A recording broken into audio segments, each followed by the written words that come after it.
우리 주님 예수께서 십자가에 죽으신 지 사흘 만에 사망 권세를 이기시고 부활하셨습니다.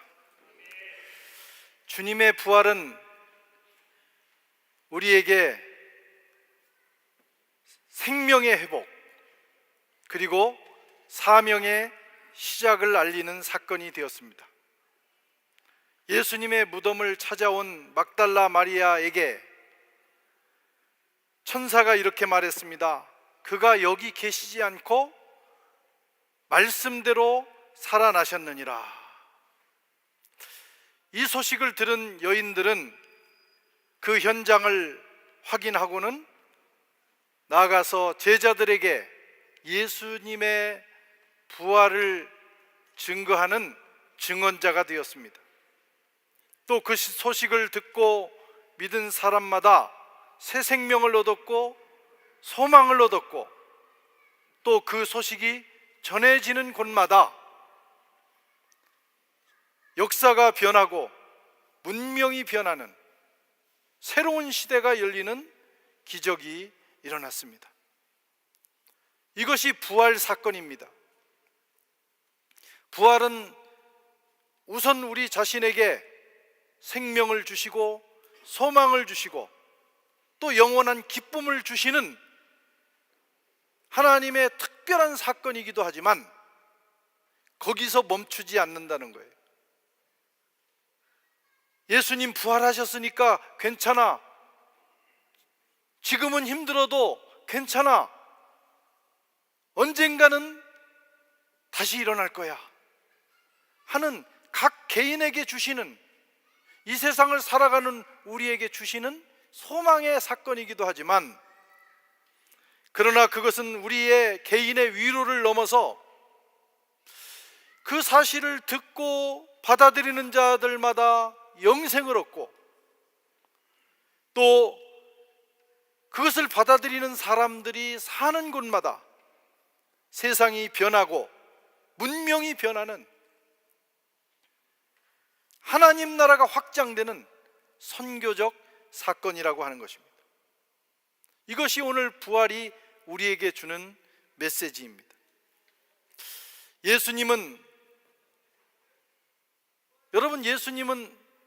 부활하신 예수님은 무덤 문이 닫혀 있어도 나오실 수 있는 분이었어요. 그게 부활체입니다. 그래서 예수님은 수시로 나타나셨어요. 예수님은 제자들이 모여서 숨어 있는 그곳에 갑자기 벽을 뚫고 나타나셨고, 동해 번쩍 서해 번쩍 하셨습니다.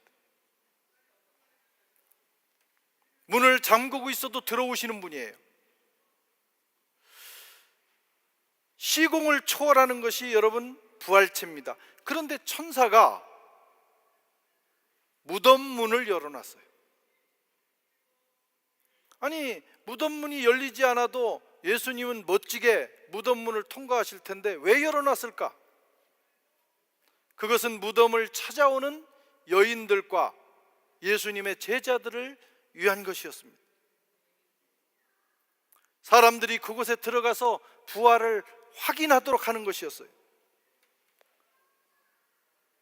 오늘 천사의 메시지도 이렇게 나옵니다. 그가 여기 계시지 않고 그가 말씀하시던 대로 살아나셨느니라.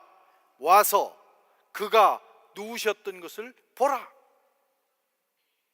부활은 어떤 사람의 상상력에 의해서 만들어진 허구가 아닙니다. 부활은 역사적 사건입니다. 무덤을 찾아간 사람들이 그 현장을 확인한 사건이에요. 여러분, 기독교는 십자가, 부활이라고 하는 이 두 사건이 중심축을 이룹니다. 예수님이 십자가에 죽으신 것을 부인하는 사람은 없어요. 2000년 전에 예수라는 사나이가 와서 살다가 십자가에 처형됐다. 그건 믿는 사람이나 믿지 않는 사람이나 그것은 인정하는 사건입니다. 그러나 그 죽음이 나를 위한 죽음이었다 하는 부분은 믿음의 영역이에요. 우리는 그것을 믿습니다. 예수님의 죽음이 나를 위한 것이다. 또 한 가지는 예수님의 부활, 죽은 자가 살아났다. 이것은 일반인들이 믿을 수 없는 사건이에요.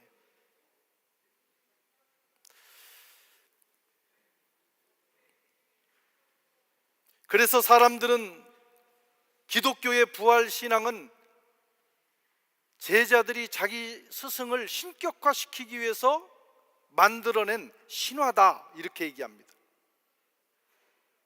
그래서 크리스찬들이 예수가 부활했다고 해서 그를 신으로 만들어서 믿는 거에 대해서 우리는 개의치 않겠다. 그들의 믿음이니까. 그들의 말에 의하면 우리 신앙은 누군가가 만들어낸 허구 위에 세워진 신앙이라 이거예요. 그런데 오늘 성경은 분명하게 말하잖아요. 와서 봐라. 예수가 부활하셨다. 이것은 허구가 아니고 역사전 사건이라는 겁니다. 막달라 마리아가 받고 그 소식을 들은 베드로도 얼른 들어가서 받고 제자들이 모였던 곳에 예수가 나타나셨고 사도 바울도 다메섹으로 가다가 주님을 만났습니다. 그렇게 확보된 공식적인 증인이 514명이에요. 고린도전서 15장 4절 8절에 보면 이렇게 돼 있어요. 장사 지낸 바 되었다가 성경대로 사흘 만에 다시 살아나사 게바에게 보시고 후에 12 제자에게와 그 후에 500여 형제에게 일시에 보이셨나니 그 중에 지금 대다수는 살아있고 어떤 사람은 잠들어 죽었다 이거예요. 그 후에 야고보에게 보이셨으며 그 후에 모든 사도에게와 맨 나중에 만삭되어 난 자 같은 내게도 보이셨느니라. 베드로에게 보이셨고 12 사도에게 보이셨고 예수님의 동생 야고보에게 보이셨고 사도 바울도 봤다는 거예요. 이렇게 대충 따져보면 남자만 514명, 여성들도 만났을 거 아니에요. 막달라 마리아를 비롯해서 최소한 500명이 넘습니다. 그러면 1100명, 1200명이 되는 사람들이 부활하신 예수를 본 거예요. 그리고 그것이 그들의 신앙이 된 것입니다. 사실은 부활을 믿는 사람이 어리석은 것이 아닙니다. 이렇게 확실한 증인을 다수 확보한 이 사건을 못 믿겠다고 하는 것이 어리석은 거예요. 그것을 부인하는 것이 여러분 어리석은 거 아닙니까? 예수님은 부활하셨습니다. 예수님의 부활은 역사적 사건입니다. 어떤 어리석은 사람들이 환각에 빠져서 만들어낸 사건이 아니라는 것입니다. 우리 부활 신앙은 역사적 사건에 근거한 것입니다. 처음 예수님 부활하셨을 때도 사람들이 조작했어요. 무덤을 지키는 사람들을 매수해서 돈을 주면서 제자들이 훔쳐갔다고 해라. 부활을 부인하기 위해서. 현대 신학자들은 말씀드린 대로 제자들이 자기들이 믿음 그동안 모든 걸 바쳐서 예수님을 추종했는데 이 양반이 돌아가셨단 말이에요. 그러니까 허무하니까 예수님의 시신을 훔쳐서 처리하고 예수님에게 부활이라고 하는 신화를 입혔다. 그래서 그들에게는 부활이 의미는 있지만 역사적 사건은 아니라는 거예요. 어떤 곳에 의미를 부여하고 산다는데 누가 뭐라 하겠느냐. 그러나 역사적 사건은 아니다. 신학자들도 이런 입장을 펴기도 했어요. 그러나 그 모든 것이 어리석은 거예요. 예수님의 부활은 역사적 사건입니다. 우리 신앙은 역사적 사건 위에 기초한 거예요. 와서 보라. 그리고 수많은 사람들이 예수 그리스도의 부활을 체험했어요. 한번 생각해 보세요. 1200명 가까운 사람들이 그것 때문에 감옥에 갇히고 고문을 당하고 처형을 당하는데 내가 만들어낸 거란 말이에요. 거짓말이란 말이에요. 그런데 그것 때문에 죽게 생겼는데 물론 그 중에 일부는 아이고 아닙니다, 안 믿겠습니다 이렇게 한 사람은 있겠지만 우리가 만들어낸 얘기입니다 라고 말한 사람도 없고 또 그것 때문에, 자기가 만든 거짓말 때문에 지금 죽어가면서 양심 선언을 안 한단 말이에요. 얼마나 어리석은 일입니까? 그런데 그 사람들은, 그 신앙을, 부활 예수를 본 사람들은 순교의 길을 기꺼이 걸어간 것입니다. 그리고 지난 2000년 동안 수많은 사람들이 이 우리 신앙, 부활 신앙 때문에 생명을 바쳤어요. 순교자가 됐습니다. 이것이 부활입니다. 우리는 이것을 확실히 믿어야 돼요. 그게 우리 신앙, 이것이 흔들리면 우리 신앙이 흔들리는 거예요. 그리고 부활은 우리에게 새로운 길을 열어주는 사건입니다. 천사는 여인들에게 또 말했어요. 28장 7절에 보면, 너희보다 그가 먼저 갈릴리로 가시나니 거기서 너희가 배우리라 하라. 보라, 내가 너희에게 일렀느니라 하거늘. 부활 소식을 제자들에게 빨리 가서 전하라고 말씀합니다. 여러분, 부활은 내가 그 사건을 경험하고 하나님의 은혜를 받는 것으로 끝나면 안 됩니다. 가서 말해야 되는 거예요. 이렇게 놀라운 사건을 경험했으면 입 다물고 있으면 안 되는 겁니다. 천사는 지금 이 여인들에게 미션을 주고 있어요. 와서 보고 가서 말하라. 주님의 부활을 확인하고 믿는 것은 우리에게 기쁨, 소망, 위로, 능력을 줍니다. 그리고 우리가 그것을 가서 말하는 순간부터 다른 사람이 구원받고 세상이 변화되고 문명이 변화되는 놀라운 사건이 일어나는 거예요. 근데 우리는 신앙을 너무 내면화, 개인화시킵니다. 그리고 더 이상은 말하지 않습니다. 너무 좋은데 말하고는 싶지 않다. 그거 참 희한한 일입니다. 이제 초대교회부터 기독교 신앙은 우리가 이 예수의 십자가와 부활을 믿고 경험한 사람들이 그것을 이웃에게 증거함으로, 증언함으로 확장된 운동입니다. 그리하여 세상이 변하고 문명이 변하고 하나님 나라가 확장되는 역사가 일어났습니다.